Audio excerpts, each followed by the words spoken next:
dukkan ayyukan ki ko zan sa zani, zanai girke-girke da wankan yara hayar uwa.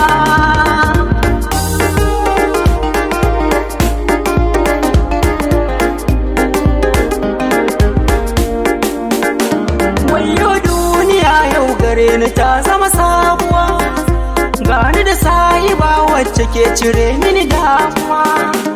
In har farmaki za ya zo ni zan mata garkuwa, zan kore da fi babu ke baranar cutuwa.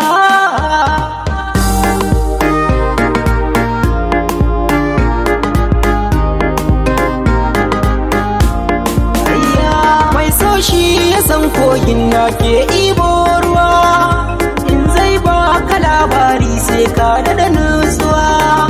Wanda ya fara soyayya baya taba mantuwa, sannan na ganta na dace na sannai karbuwa.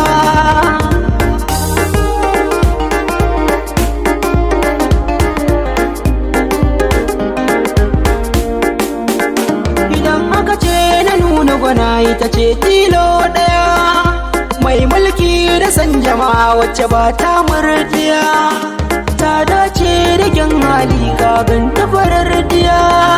Mai daraja nake ta kiranta gwanar da nake ganni.